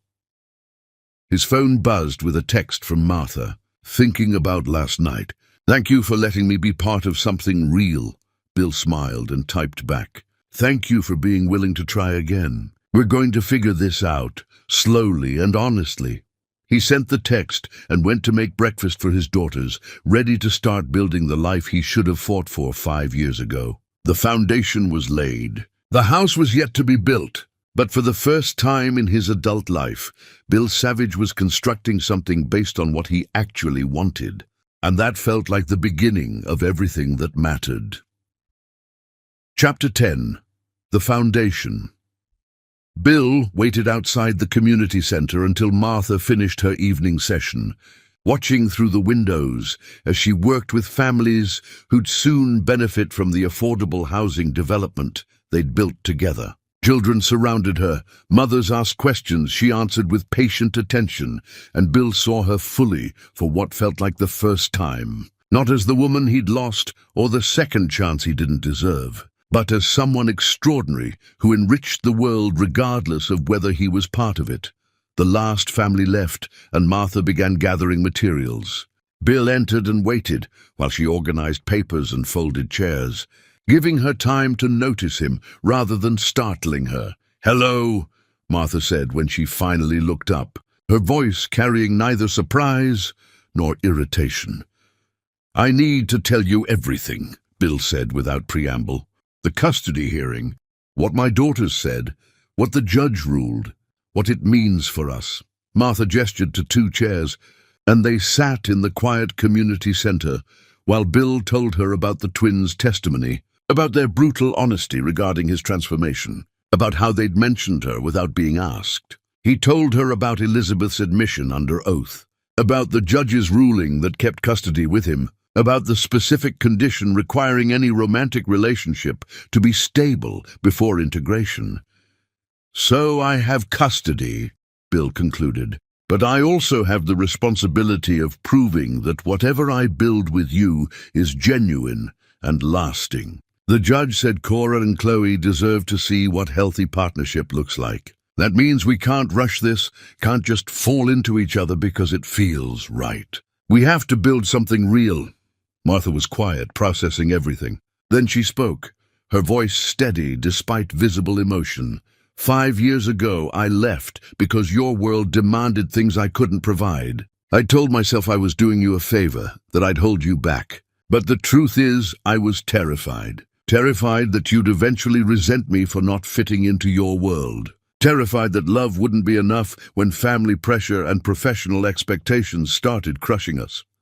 I did choose the empire," Bill said quietly. "I let you leave because I was afraid of disappointing my father, afraid of failing to build what the Savage name demanded. And I've paid for that choice every day since."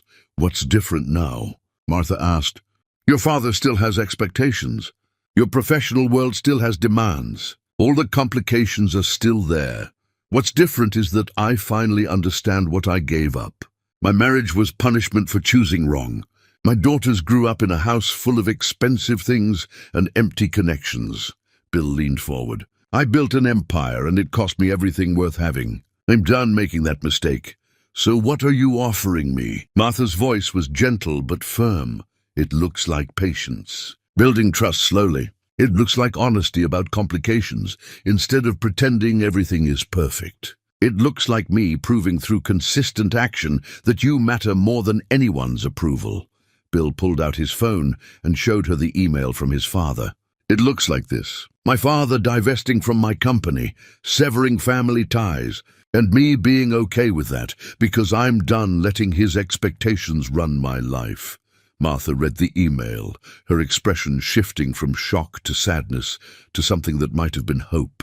"You're burning bridges you can never rebuild. I'm burning bridges I should have burned 5 years ago instead of sacrificing you to keep them standing." Bill put his phone away. "I can't promise this will be simple, but I can promise that I'll fight beside you instead of protecting myself by keeping distance." "Bill," Martha said, tears streaming now, "I spent 5 years building a life that didn't include you. I don't know if I'm strong enough to risk that again." "Then we'll figure it out together," Bill said. "We'll mess up and be honest about messing up and keep choosing each other anyway. But at least we'll be trying instead of spending another 5 years wondering what might have been." Martha reached across the space and took Bill's hand. The touch was electric. 5 years of separation compressed into a single moment. "I need time," she said. "Time to trust that this isn't another beautiful beginning with a devastating ending. Time to let your daughters get to know me without the pressure of being integrated before we're ready." "Take all the time you need," Bill said. "I'm not going anywhere. I'm staying right here, proving through actions that I've changed." They sat in that community center for another hour, talking about fears and hopes and practical complications. It wasn't romantic or dramatic, just two people being honest about obstacles and committing to work through them. When Martha finally stood to leave, Bill walked her to her car. The night was cool, city lights reflecting off clouds. "I'm terrified," Martha admitted as she unlocked her car. "But I'm willing to try." "That's all I'm asking." Bill wanted to kiss her, wanted to collapse the distance physically, but he didn't. Some things needed to be earned. "I'll call you tomorrow. We'll have dinner again later this week. We'll take this slowly and build something that lasts." Martha nodded and got in her car. Bill watched her drive away, then walked to his own car, feeling simultaneously terrified and hopeful. At home, Cora and Chloe were already asleep. Bill checked on them both, watching his daughters breathe peacefully. These two small humans were watching everything he did, learning from his choices. They'd watched his marriage fail. They'd watched him be miserable. Now they were watching him try to build something real. Bill went to his study and pulled out the letters he'd written before the final custody hearing, the letters meant for his daughters, if he lost them. He read through them now, these desperate attempts to explain his choices, and realized they were no longer necessary. He hadn't lost his daughters. He'd kept them, and now he had the chance to show them through living what it meant to choose love over legacy. He filed the letters away and opened his laptop. His company was thriving despite resignations and his father's departure. The warehouse development was moving forward with community support. His professional reputation had taken hits, but the projects he was proud of were succeeding. His phone buzzed with a text from Martha. "Made it home. Thank you for tonight. For being honest about complications. For being willing to build slowly. For being someone I can trust to stay when things get hard," Bill typed carefully. "Thank you for being willing to try despite every reason not to. I know I have to earn your trust through consistent action. I know we have hard work ahead, but I'm ready for that work, ready to prove that choosing you is the foundation of everything else. Sleep well." He sent the text and sat in the quiet, thinking about foundations and what they required. Patience, honesty, willingness to build carefully, commitment to doing the work even when difficult. He'd spent 5 years building an empire on a foundation of regretted choices. Now he had the chance to build something different. The next months would be crucial, proving to Martha that transformation was permanent, integrating her slowly into his daughters' lives, balancing responsibilities as a father with his desire to build something with the woman he loved. None of it would be easy, but sitting in his study with his daughters, sleeping safely upstairs, and Martha's text still glowing on his phone, Bill felt like himself. Not the performance of who a savage man should be, but genuinely himself. Bill closed his laptop and went to bed, ready to start the next phase of building. The foundation was laid. Martha was willing to try. His daughters were watching. The work ahead would be hard, but it would be honest work, building something real. That was worth fighting for. That was worth the risk. That was worth everything.